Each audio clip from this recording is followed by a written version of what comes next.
बिस्मिल्लाहिर्रहमानिर्रहीम। उलूमुल बलागती मुक़द्दमतुन फ़िल फ़साहति वल बलागा। अल फ़साहतु फ़िल लुग़ति तुंबिउ अनिल बयानि वज़्ज़ुहूर।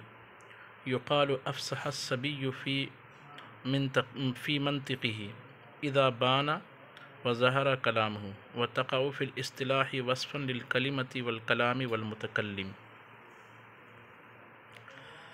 ये किताब दुरूसुल बलागा है। इसको जामे अज़हर मिस्र के 4 जो है तजर्बाकार असातिज़े कराम ने वहाँ के तलबा के लिए तरतीब दिया, और फिर जब दरस निज़ामी के बाज़ मुहक्कीन को ये लगा कि किताब जो है दरस निज़ामी करने वाले उर्दू पढ़ने वाले तलबा कराम के लिए भी फ़ायदेमंद है, तो उन्होंने इस किताब को भी दाखिली निसाब किया। इल्म बलागत में ये बड़ी तरतीब वार मुरत्तब किताब है, जिसमें इल्म बलागत को खूबसूरत अंदाज में और अहसन अंदाज में बयान किया गया है। इल्म बलागत ये असल में 3 तरह के उलूम का मजमुआ है। इल्म मानी, इल्म बयान और इल्म बदी। ये तीनों तरह के उलूम की तफसील इसी किताब में हम इंशाअल्लाह अपने मकाम पर पढ़ेंगे। इल्म बलागत में चूँकि बलागत के लिए फ़साहत का होना ज़रूरी है, और फ़साहत किसको कहते हैं इसकी ये सबसे पहले तारीफ़ बयान करेंगे। यानी बलागत के लिए फ़साहत ज़रूरी है, तो फ़साहत का पहले लुग़वी माना बयान करेंगे और उसके बाद इस्तिलाही माना बयान करेंगे।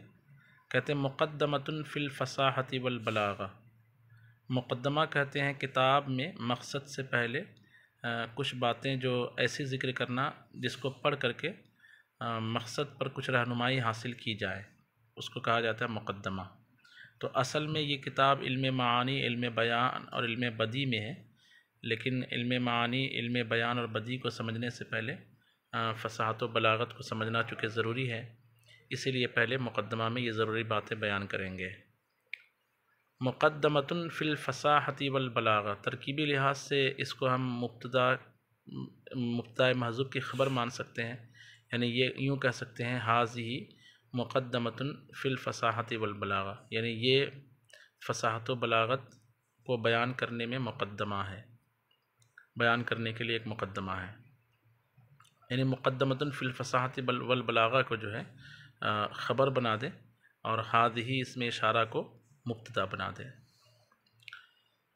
फ़साहत की तारीफ़ लुग़वी करते हुए कहते हैं अल फ़साहतु फ़िल लुग़ति तुंबिउ अनिल बयानि वज़्ज़ुहूर। फ़साहत का लुग़त में माना होता है बयान और ज़ुहूर। तो यहाँ पे देखें मुसन्निफ़ ने ख़ास अंदाज़ इख्तियार किया, अल फ़साहतु फ़िल लुग़ति तुंबिउ अनिल बयानि वज़्ज़ुहूर। फ़साहत लुग़त में बयान और ज़ुहूर की ख़बर देती है, या लफ्ज़ फ़साहत लुग़त में लुग़त के एतबार से बयान और ज़ुहूर की ख़बर देता है। ये उर्दू तर्जमा बनेगा, जिसका मतलब ये होगा कि फ़साहत का लुग़वी माना बयान और ज़ुहूर है, लेकिन एक लफ्ज़ का जो माना होता है वो 3 तरह के मानी उसके बनते हैं। यानी लफ्ज़ जब किसी माना पर दलालत करता है, तो मंतिक़ में आपने पढ़ा ही होगा कि दलालत की 3 किस्में दलालत लफ्ज़िया वज़इया की, दलालत मुताबिक़ी, तज़म्मुनी और इल्तिज़ामी। तो यहाँ पर फ़साहत का जो लुग़वी माना बयान किया जा रहा है कि फ़साहत का लुग़वी माना बयान और ज़ुहूर है, ये बतौर इल्तिज़ाम है, यानी मुताबिक़ी तौर पर नहीं और तज़म्मुनी के तौर पर नहीं, बल्कि इल्तिज़ामी तौर पर।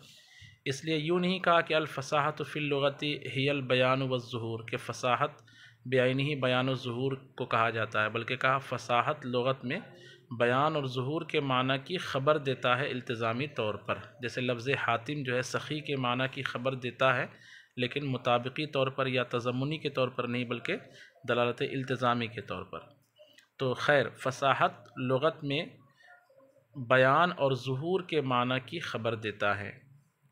इस पर दलालत करने के लिए कि फ़साहत का एक इल्तिज़ामी माना जो है बयान और ज़ुहूर है, इसको समझाने के लिए कहते हैं युक़ालु अफ़सह अस्सबिय्यु फ़ी मंतिक़िही इज़ा बाना व ज़हरा कलामुहु। कहा जाता है अफ़सह अस्सबिय्यु फ़ी मंतिक़िही इज़ा बाना व ज़हरा कलामुहु, यानी बच्चा जब बच्चे की बोली साफ़ और वाज़े हो जाए, उसकी तुतलाहट जो है ख़त्म हो जाए और वाज़े तौर पर बच्चा अपनी बात करने लगे, तो कहा जाता है अरबी ज़बान में अफ़सह अस्सबिय्यु फ़ी मंतिक़िही इज़ा बाना व ज़हरा कलामुहु, यानी जब बच्चे की बात बिल्कुल ज़ाहिर व वाज़ेह होने लगे, अच्छे अंदाज में बात करने लगे, तो अरबी लोग कहते हैं अफ़सह सबिय्यु फ़ी मंतिक़िही, बच्चा अपनी बोली में फ़सीह हो गया। ये कब कहते हैं? अफ़सह सबिय्यु फ़ी मंतिक़िही, जब उसकी बात वाज़ेह हो जाती है।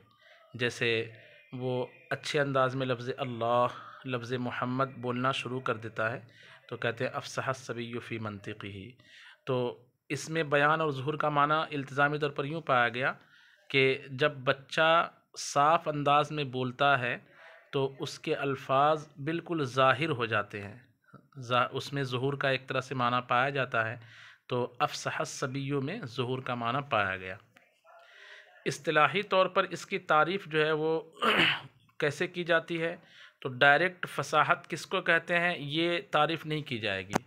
क्यों? क्योंकि ये इस्तिलाही तौर पर जो है ये 3 तरह की चीज़ों के लिए बतौर वस्फ़ वाक़ होती है।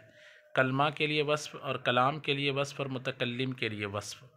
यानी वस्फ़ यानी उसकी सिफ़त के तौर पर। कलमा की सिफ़त जैसे कलिमतुन फ़सीहतुन कहा जाता है, कलाम की सिफ़त जैसे कलामुन फ़सीहुन कहा जाता है, और मुतकल्लिम की सिफ़त यानी मुतकल्लिमुन फ़सीहुन। तो फ़साहत की जो है वो डायरेक्ट तारीफ़ नहीं की जाएगी, बल्कि पहले फ़साहत के मौसूफ़ को बयान किया जाएगा और लफ्ज़ फ़साहत को वहाँ पे बतौर वस्फ़ लाया जाएगा, और फिर वहाँ पर मौसूफ़ सिफ़त के एतबार से तारीफ़ करेंगे। यानी कभी फ़साहत कलमा में पाई जाएगी तो फ़साहत फ़िल कलमा की तारीफ़ की जाएगी, कभी फ़साहत कलाम में पाई जाएगी तो फ़साहत फ़िल कलाम की तारीफ़ की जाएगी, और फ़साहत मुतकल्लिम में पाई जाती है तो फ़साहत फ़िल मुतकल्लिम की तारीफ़ की जाएगी। तो फ़साहत की तारीफ़ को समझने के लिए ये तीनों इसके जो मौसूफ़ हैं, यानी कलमा, कलाम और मुतकल्लिम, ये एक साथ इसको मतलब तरतीबवार हमें समझना पड़ेगा कि फ़साहत फ़िल कलमा किसको कहते हैं, फ़साहत फ़िल कलाम किसको कहते हैं, फ़साहत फ़िल मुतकल्लिम किसको कहते हैं। तो फ़साहत जो है ये कलमा में भी हो। तो कलमा किसको कहते हैं, ये तो नहवी एतबार से सबको पता ही है, कलमा मुफ़रद लफ्ज़ को कहते हैं जो एक माना पर दलालत करे, और कलाम के जो है वो मा तज़म्मना कलिमतैन बिल इस्नाद को भी कहते हैं। और यहाँ कलाम से एक बहस की जाती है कि कलाम से मुराद वो है जो मुरक्कब हो, दो कलमों से मुरक्कब हो, चाहे मुफीद हो या गैर मुफीद हो। और मुतकल्लिम कहते हैं बात करने वाले को। तो इस एतबार से इस्तिलाही तौर पर जो है फ़साहत कलमा और कलाम और मुतकल्लिम की सिफ़त वाक़ई होती है। असल सबक यहाँ से हमारा शुरू हो रहा है फ़साहतुल कलिमा से। फ़साहत कलमा किसको कहते हैं, यानी कब कहा जाएगा अरबी एतबार से कि ये कलमा फ़सीह है, या उर्दू में ये लफ्ज़ फ़सीह है, मुफ़रद लफ्ज़ को फ़सीह कब कहा जाएगा। तो मुफ़रद लफ्ज़ को फ़सीह तीन अदमी शर्तों के साथ जो है किसी मुफ़रद लफ्ज़ को फ़सीह कहा जाएगा। अदमी शर्त से मुराद ये है कि वो 3 चीज़ें ना पाई जाए, उसके अंदर 3 खराबी ना पाई जाए, तो उसको जो है कहेंगे कि ये कलमा या ये मुफ़रद लफ्ज़ फ़सीह है, यानी अकेला लफ्ज़ जो होता है। वो 3 खराबी क्या है? तो एक है तनाफुर हरूफ से किसी कलमे का महफूज होना, दूसरा है मुखालफत क़ियास सरफ़ी से किसी कलमे का महफूज होना, और तीसरा है गराबत से महफूज होना। ये तीनों की अपने अपने मकाम पर तारीफ़ आ रही है। तनाफुर हरूफ से, मुखालफत क़ियास सरफ़ी से और गराबत से, ये 3 तरह के अयूब से जब कोई कलमा पाक हो, कोई मुफ़रद लफ्ज़ पाक हो, तो कहा जाएगा कि ये कलमा फ़सीह है। तो अब एक एक तरीके से समझते हैं कि तनाफुर हरूफ का मतलब क्या होता है, मुखालफत क़ियास का मतलब क्या होता है, गराबत का क्या मतलब होता है। तनाफुर हरूफ ये कहते हैं कि कलमा में कुछ इस तरह की सिफ़त पाई जाए किसी मुफ़रद कलमा में कि जिसके सबब से ज़बान पर जो है उस कलमे की अदायगी दुश्वार हो जाए और उसको बोलना जो है मुश्किल हो जाए। ठीक है, यानी कलमा में जो हरूफ की तरतीब है वो इस तरीके से हो कि उसको बोलना जो है ना ज़बान पर जो है बोलने में दुश्वारी महसूस हो, यानी बिल्कुल आसानी से उस लफ्ज़ को अदा ना किया जाए, बल्कि उसको बोले तो ज़बान को भारी लगे उस लफ्ज़ को अदा करने में। जैसे अरबी ज़बान में जिस घास को ऊँट और बैल बकरी वगैरह जिस घास को चरते हैं, घास को, उस घास को नबात भी कहा जाता है। लेकिन अब नबात के लिए एक और लफ्ज़ आता है, और वो लफ्ज़ है हु खु। तो अब देखें हु खु जब बोलते हैं तो ये बोलना जो है ज़बान को थोड़ा भारी पड़ता है। उर्दू ज़बान में भी ऐसे बहुत सारे अल्फाज रहते हैं कि जिसको बोलने में थोड़ा सा ज़बान को मेहनत करनी पड़ती है, उसको बोलने में जो है भारीपन महसूस होता है, जैसे दाखिल होना और घुसना, तो थोड़ा सा अजीब लगता है बोलने में। तो इसी तरीके से अरबी ज़बान में ऐसे वो तमाम अल्फाज कि जिसमें कुछ ऐसा वस्फ़ पा लिया जाए, ऐसी क्वालिटी, ऐसी सिफ़त, ऐसी सूरत पाई जाए कि जो ज़बान पर उसकी अदायगी को सकील कर दे, वो वस्फ़ और वो सिफ़त, और उसको बोलने में जो दुश्वारी पैदा कर दे, ऐसे वस्फ़ को कहा जाता है तनाफ़ुर हुरूफ़। तो तनाफ़ुर हुरूफ़ से कलिमा फ़सीहा के लिए ज़रूरी है कि तनाफ़ुर हुरूफ़ से ख़ाली हो। इसकी चंद मिसालें दी गई हैं जिसमें तनाफ़ुर हुरूफ़ हैं। ये धीरे धीरे जब हम अरबी ज़बान का मुताला करते चले जाएंगे तो हमें इत्तला मिलती चली जाएगी कि अरबी के फ़लाँ लफ्ज़ में तनाफ़ुर हुरूफ़ है, फ़लाँ लफ्ज़ में तनाफ़ुर हुरूफ़ नहीं है। आम तौर पर तनाफ़ुर हुरूफ़ नहीं होते हैं, लेकिन जब निशानदेही की जाती है इल्म बलागत में या यूँ समझिए कि इल्म बयान में, तो हमें पता चलना शुरू हो जाता है कि फ़लाँ लफ्ज़ में तनाफ़ुर हुरूफ़ का वस्फ़ पाया जा रहा है। यहाँ चंद मिसालें दी गई। एक लफ्ज़ दी है अज़्ज़श्र, ज़ा और शीन। ये खुरदुरी ज़मीन को कहा जाता है। एक ज़मीन होती है जो बिल्कुल सपाट होती है, मैदानी होती है, और एक ज़मीन और मतलब चिकनी होती है, चिकनी, और एक ज़मीन होती है जो खुरदुरी होती है। तो खुरदुरी ज़मीन के लिए अरबी ज़बान में एक लफ्ज़ बोला जाता है अज़्ज़श। तो ज़ा और शीन को अदा करना जो है थोड़ा सा ज़बान पर एक साथ दुश्वारी महसूस होती है। तो इसलिए हम कहेंगे कि ज़श में एक ऐसा वस्फ़ है कि जिसके सबब उसको अदा करना ज़बान पे दुश्वारी होती है, इसलिए इसमें तनाफ़ुर हुरूफ़ है। ऐसे ही जो मैंने पहले मिसाल दी कि जिस घास को ऊँट वग़ैरह चरते हैं उसको खु कहना, ये भी एक ऐसा लफ्ज़ है जिसको अदा करने में ज़बान को दुश्वारी महसूस होती है। ऐसे ही साफ़ सुथरा जो पानी होता है उसके लिए अरबी ज़बान में साफ़ सुथरा या मीठा पानी जो होता है उसके लिए एक लफ्ज़ आता है नुक़ाह। तो ये भी बोलना जो है ज़बान को थोड़ा दुश्वारी इसको महसूस होती है। तो ख़ुलासा ये कि कलमा फ़सीहा यानी फ़साहत फ़िल कलमा किसको कहेंगे, कब कहा जाएगा कि ये कलमा फ़सीह है? जब तीन चीज़ों से कलमा खाली हो, तनाफ़ुर हुरूफ़ से, मुखालफत क़ियास से और ग़राबत से। तो तनाफ़ुर हुरूफ़ की भी बहस चल रही है। तनाफ़ुर हुरूफ़ कहते हैं कलमे में ऐसे वस्फ़ का पाया जाना कि जो कलमे को ज़बान पर अदा करने में सिक़ालत पैदा कर दे और उसको बोलने में जो है दुश्वारी पैदा कर दे, उस वस्फ़ को कहा जाता है तनाफ़ुर हुरूफ़।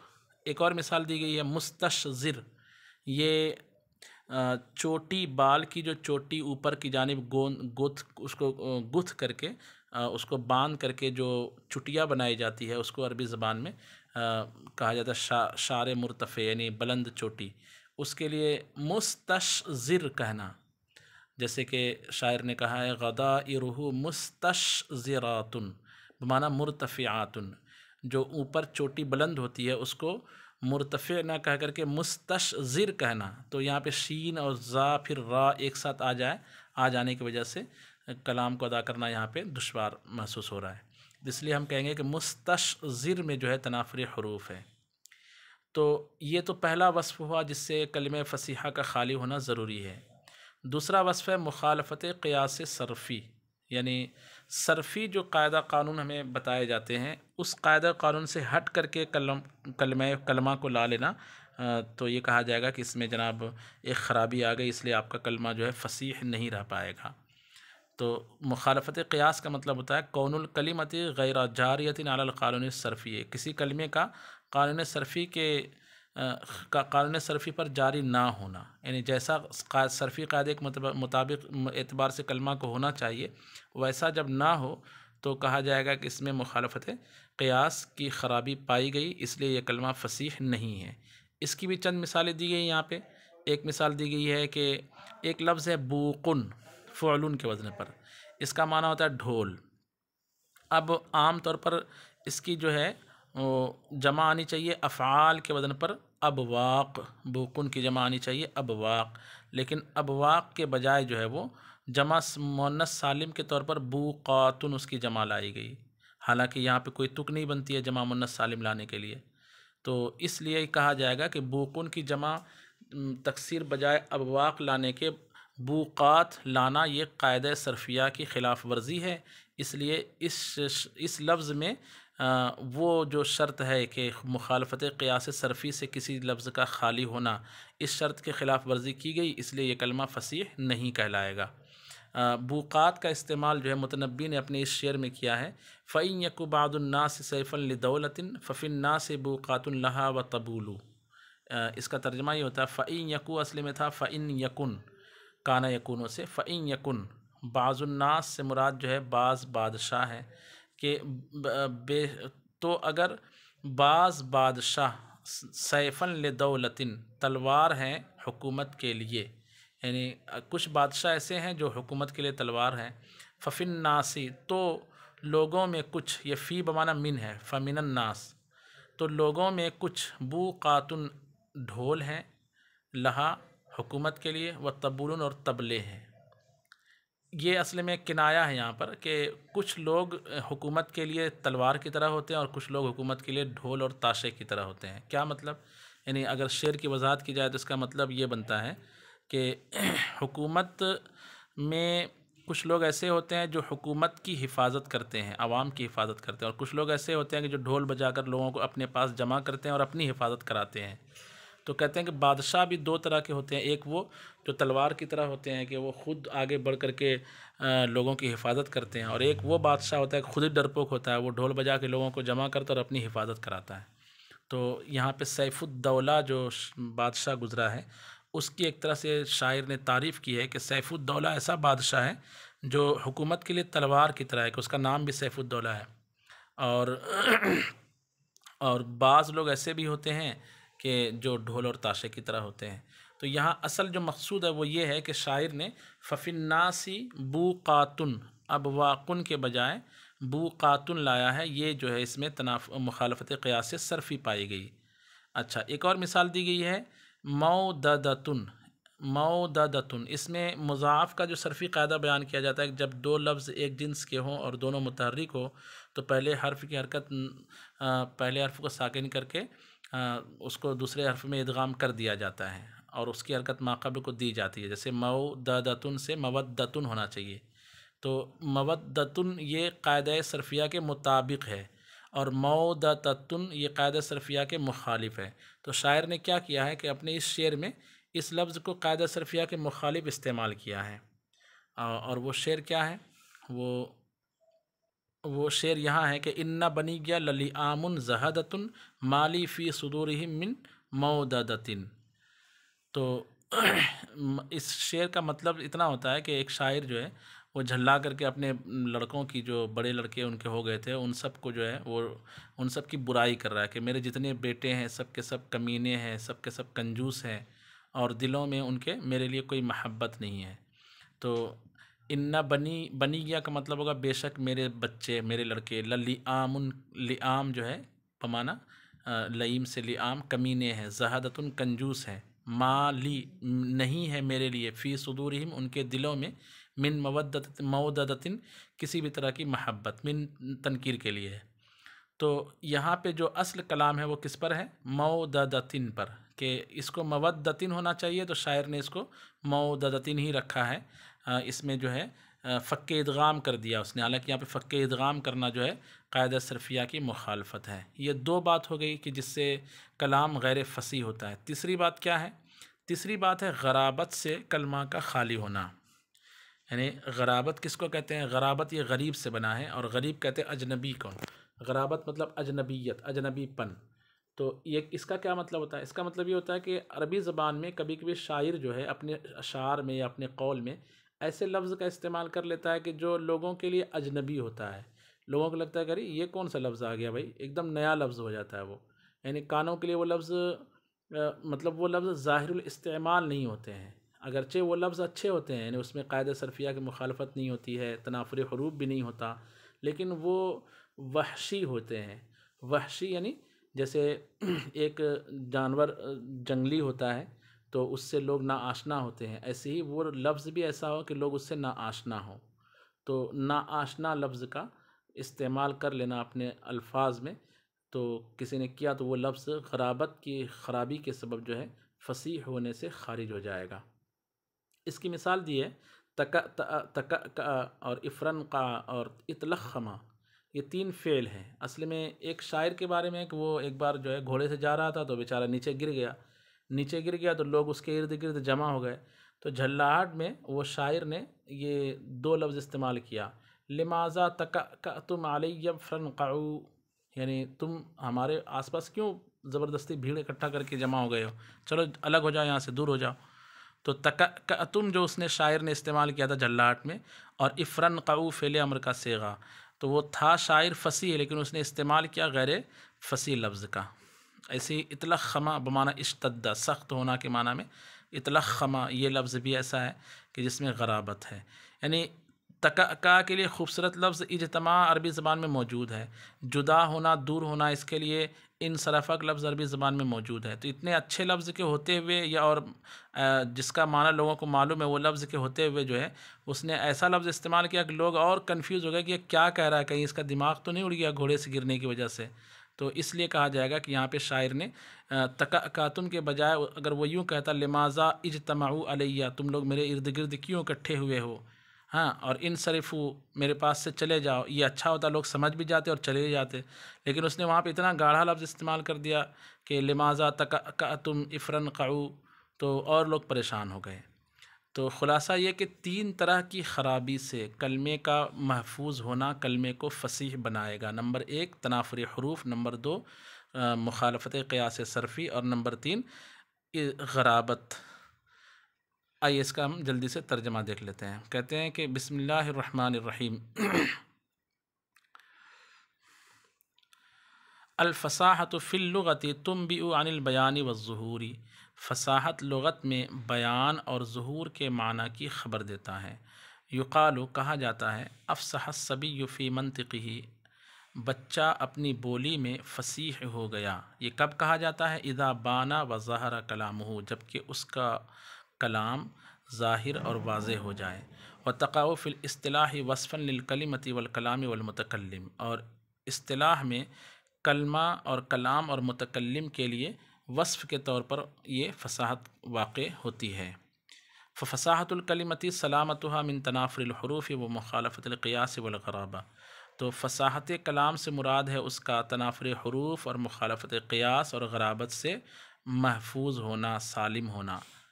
अब सबकी अलग अलग तारीफ़। फ़तनाफ़ुरुल हुरूफ़ि वस्फ़ुन फ़िल कलिमति यूजिबु सिक़लहा अलल लिसानी व उसरन नुत्क़ी बिहा, यह उसरन नुत्क़ी मफ़ूल भी वाक़ई होगा, यूजिब होगा।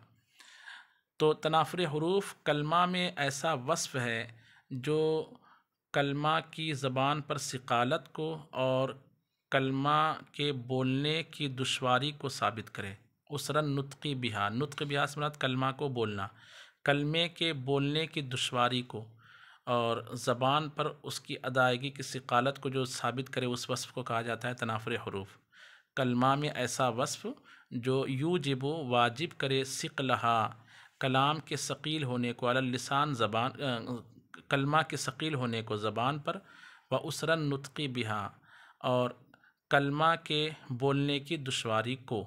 बिहा में हा ज़मीर का मर्जा कलमा है, ऐसे ही सिक़लहा में हा ज़मीर का मर्जा कलमा है। नहव जैसे अज़्ज़िश्शु लिल मौदिइल ख़शिन, ये किसके लिए बोला जाता है? खुरदुरी जगह के लिए। वल हुअ लिनबातिन तरआहुल इबिल, और लफ्ज़ हुअ ये दूसरी मिसाल, ये किसके लिए बोलते हैं? ऐसे घास के लिए जिसको ऊँट चरते हैं। वन नुक़ाही लिलमाइल अज़िब अज़िबिस साफ़ी, साफ़ मीठे पानी के लिए लफ्ज़ नुक़ाह बोलना। और ऐसे ही अल मुस्तशज़िर किसके लिए? लिल मफ़तूल, बटे हुए वो उसके लिए, बाल के लिए। व मुखालफ़तिल क़ियासी, और मुखालफ़त क़ियास से, इसका ताल्लुक़ ऊपर से है कि फ़साहतुल कलिमति सलामतुहा मिन तनाफ़ुरिल हुरूफ़ि व मुखालफ़तिल क़ियासी। अच्छा चलें इसको बल्कि मुब्तदा ख़बर ले लें। व मुखालफ़तुल क़ियासी, और मुखालफ़त क़ियास किसको कहते हैं? मुखालफ़त क़ियास कौनुल कलिमति गैर जारियतिन अलल क़ानूनि सर्फ़िय्यी, ये गैरा जो है कौन मस्दर का की ख़बर है, यानी कलमे का कानून सर्फ़ी पर जारी ना होना, इसका नाम है मुखालफ़त क़ियास। इसकी मिसाल दी गई है कि कजमई बूक़िन अला बूक़ातिन फ़ी क़ौलिल मुतनब्बी, जैसे कि मुतनब्बी के इस शेर में बूक की जमा बूकात पर लाना, बूक की जमा को बूकात पर लाना मुतनब्बी के इस शेर में लाना चाहिए अबवाक, लेकिन लाया बूकात। शेर ये है फ़इन यकु बादुन्नास सैफ़न लिदौलतिन फ़फ़िन्नासि बूकातुन लहा व तबूलु। तो अगर बाज़ लोग हुकूमत के लिए तलवार हैं तो बाज़ लोग हुकूमत के लिए ढोल और ताशे की तरह हैं। इज़िल क़ियास फ़ी जमइही लिल्क़िल्लति अबवाक, इसलिए कि क़ियास इस लफ्ज़ के जमा क़िल्लत लाने में अबवाक है, यानी क़ियास चाहता है कि इस लफ्ज़ की जमा क़िल्लत अबवाब हो। वक्का मौददतिन, और दूसरी मिसाल जैसे मौददतुन है, मौददतिन है, फ़ी क़ौलिही मुतनब्बी के ही इस कौल में इन्ना बनिय्या ललिआमुन ज़हदतुन माली फ़ी सुदूरिहिम मिन मौददतिन, मेरे लड़के कमीने और कंजूस हैं, मेरे लड़के कमीने कंजूस हैं कि उन मेरे लिए उनके दिलों में कोई महब्बत नहीं है। और आखिरी बात वल वल क़ियास मवद्दा बिल इदगाम, क़ियास जो है चाहता है कि मवद्दतुन हो इदगाम के साथ। तीसरी ख़राबी वल गराबतु, गराबत से खाली होना। गराबत किसको कहते हैं? कौनुल कलिमति गैर ज़ाहिरतिल माना, कलमा का गैर ज़ाहिरुल माना वाला होना, यानी कलमा का ऐसे माना वाला होना जो माना गैर ज़ाहिर हो, ज़ाहिर ना हो, गैर ज़ाहिर माना वाला होना, इसको कहते हैं गराबत, कलमे का गैर ज़ाहिर माना वाला होना। जैसे नहव तका, जैसे लफ्ज़ तका का बेमाना इज्तमा, इज्तमा के माना में, वफ़रन का बेमाना सरफ़ा, और जैसे लफ्ज़ इफ़रन का इन सरफ़ा के माना में, वतलख़मा बेमाना इश्तद्दा, और जैसे लफ्ज़ इतलख़मा इश्तद्दा के माना में। इंशाअल्लाह इसके आगे अगले सबक